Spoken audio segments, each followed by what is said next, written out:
मेहुल सारे साइंटिस्ट को जेल से लेके बाहर निकल जाता है, लेकिन मेहुल को शक होता है किडनैप तो 3 साइंटिस्ट हुए थे, तो ये चौथा कहाँ से आया, मतलब इनमें से एक फेक साइंटिस्ट है। मेहुल सबके आईडी कार्ड चेक करता है, ये पहले साइंटिस्ट का, ये दूसरे साइंटिस्ट का, ये तीसरे साइंटिस्ट का और ये चौथे साइंटिस्ट का। अब इनमें से एक आईडी कार्ड फेक है। क्या आप बता सकते हैं इनमें से कौन सा साइंटिस्ट फेक है? सोचिए और मुझे आपका आंसर कमेंट करके बताइए।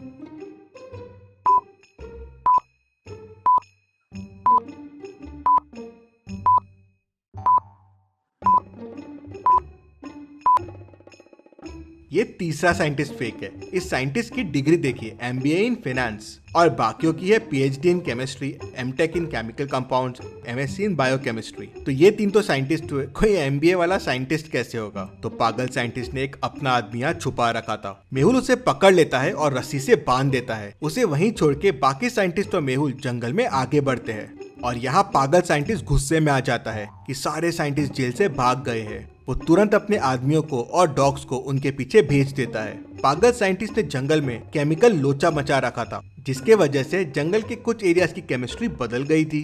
हर कलर आपस में बदल गए थे। ग्रीन कलर येलो हो गया था, ब्राउन कलर ब्लैक हो गया था। अब आप सोचिए और मुझे बताइए, ट्री पे जो रेड एप्पल्स है वो कौन से कलर के हो जाएंगे? सोचिए और मुझे आपका आंसर कमेंट करके बताइए।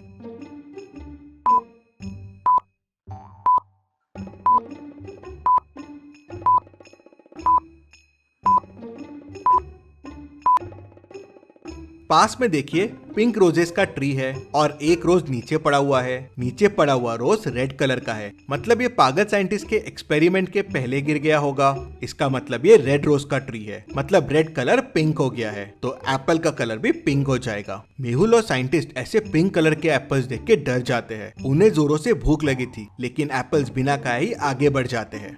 पागल साइंटिस्ट के जंगली कुत्ते मेहुल और बाकी साइंटिस्ट को ढूंढ ही रहे थे।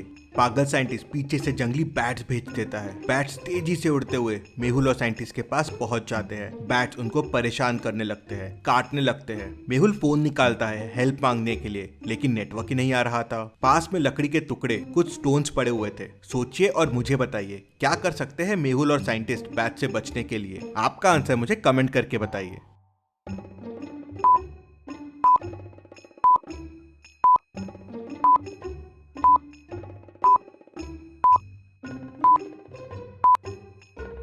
मेहुल ने जब फोन बाहर निकाला था तो फोन की लाइट से बैट्स थोड़े पीछे हुए थे। वही मेहुल समझ गया था कि लाइट से इन्हें डर लगता है। बैट्स नाइट में ही जागते हैं, दिन में सोते हैं। मेहुल ने फोन का फ्लैश चालू कर दिया और बैट्स को दिखाने लगा। उससे बैट्स डर गए और वहाँ से भाग गए। मेहुल और साइंटिस्ट तेजी से जंगल में आगे बढ़ने लगे। मेहुल और साइंटिस्ट जंगल में एक ब्रिज के पास पहुंच जाते हैं। ब्रिज की हालत बहुत खराब है और वो कभी भी टूट सकता है। नीचे एक रिवर है जिसका फ्लो बहुत तेज है। अगर इससे स्विम करके जाने की कोशिश की तो रिवर में बह जाएंगे। पास में एक बोट भी खड़ी है, लेकिन बोट को चलाने वाली लकड़ी नहीं है। रिवर क्रॉस करने के लिए बड़े बड़े स्टोन्स भी बने हुए हैं। सोचिए और मुझे बताएं, क्या तरीका अच्छा रहेगा रिवर क्रॉस करने के लिए? ब्रिज, स्विम, बोट या स्टोन? सोचिए और मुझे आपका आंसर कमेंट करके बताइए।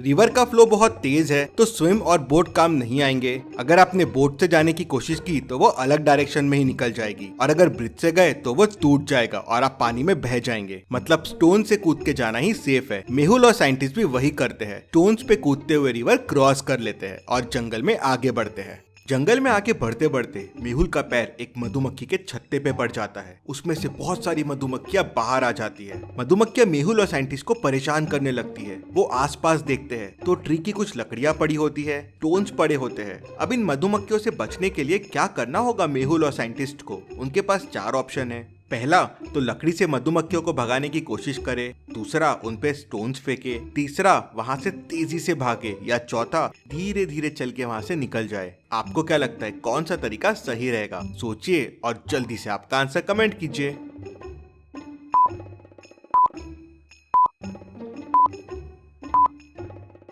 लकड़ी और स्टोन फेंकने से मधुमक्खियां और चिड़चिड़ा जाएगी और परेशान करेगी। शायद डंक भी मारे। भागना भी सेफ नहीं है, वो पीछे भागेगी। धीरे धीरे चलना ही सेफ होगा। वो लोग धीरे धीरे वहाँ से वॉक करना शुरू करते हैं और मधुमक्खियों से बच जाते हैं। तभी उन्हें पीछे से किसी के चलने की आवाज आती है। मेहुल को उसके बाजू में एक परछाई दिखती है। क्या आप इस परछाई को देख के बता सकते हैं ये कौन होगा? सोचिए और जल्दी से आपका आंसर कमेंट कीजिए।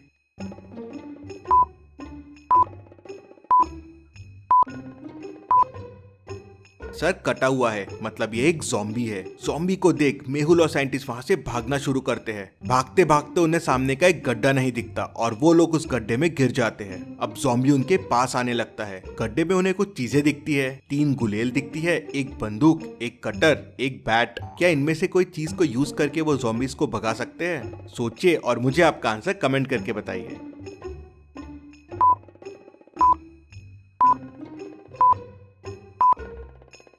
मेहुल बैट भी यूज कर सकता है, लेकिन बैट सिर्फ एक है और उसके लिए ज़ॉम्बी के पास जाना पड़ेगा। गुलेल यूज करना बेस्ट रहेगा। वो दूर से ही ज़ॉम्बीज को मार सकते हैं और दूर ही रख सकते हैं। मेहुल और साइंटिस्ट गुलेल उठाते हैं और ज़ॉम्बीज पे स्टोन फेंकना शुरू कर देते हैं। ज़ॉम्बीज डर के वहाँ से भाग जाता है। मेहुल और साइंटिस्ट गड्ढे से बाहर निकलते हैं और जंगल में आगे बढ़ते हैं। तभी उन्हें हाईवे रोड दिख जाता है, लेकिन रोड तक पहुंचने के लिए उन्हें इस रिवर को क्रॉस करना होगा। रिवर पे स्टोन्स पड़े हुए हैं। वे लोग स्टोन्स पे कूदना शुरू करते हैं। पहले 1, 2, 5, 10 और 17 पे जंप करते हैं। अब नेक्स्ट स्टोन्स है 24, 26 और 28। सोचिए और मुझे बताइए उनको कौन से स्टोन्स पे जंप करना चाहिए जो सेफ होगा। अगर गलत स्टोन्स पे कूदे तो स्टोन्स टूट जाएंगे और वो लोग रिवर में बह जाएंगे।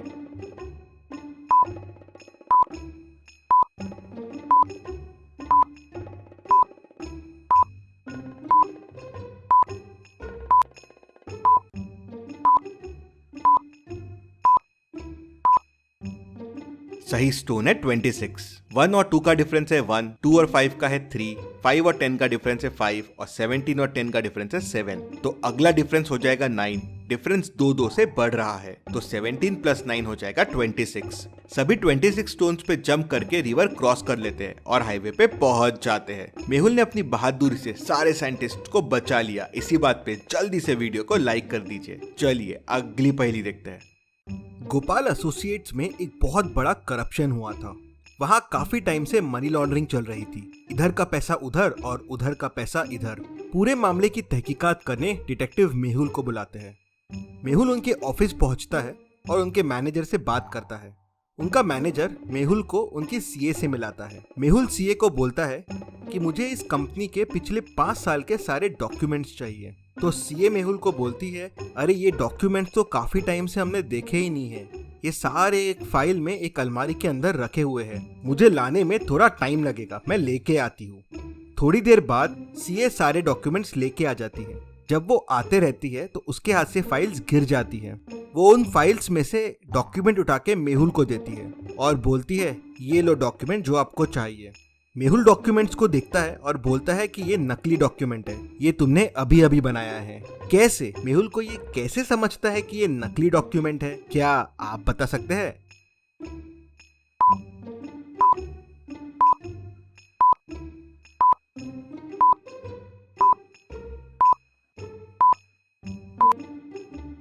चलिए इसका आंसर देखते हैं। सीए जो डॉक्यूमेंट्स मेहुल को देती है उनमें होल्स नहीं थे, मतलब ये डॉक्यूमेंट कभी फाइल में रखे ही नहीं गए। उसी से मेहुल को समझ जाता है कि सीए झूठ बोल रही है और उसे नकली डॉक्यूमेंट्स दे रही है। इतनी मजेदार पहेलियों के लिए जल्दी से चैनल को सब्सक्राइब भी कर लीजिए। चलिए अगली पहेली देखते हैं।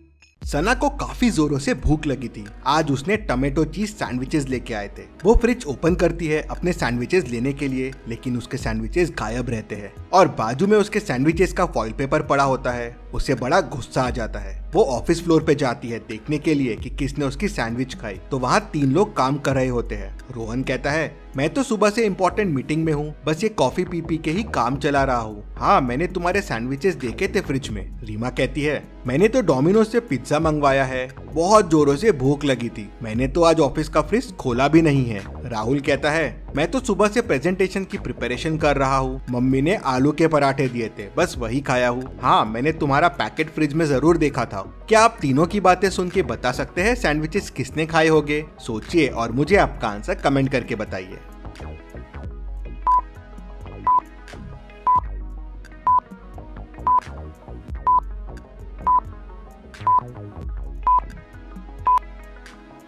चलिए इसका आंसर देखते हैं। सैंडविचेस रोहन ने खाए हैं। रोहन को कैसे पता चला कि सना ने सैंडविचेस लाए थे? उसके सैंडविचेस तो फॉइल पेपर में रैप्ड थे, वहीं वो पकड़ा जाता है। चलिए अगली पहेली देखते हैं।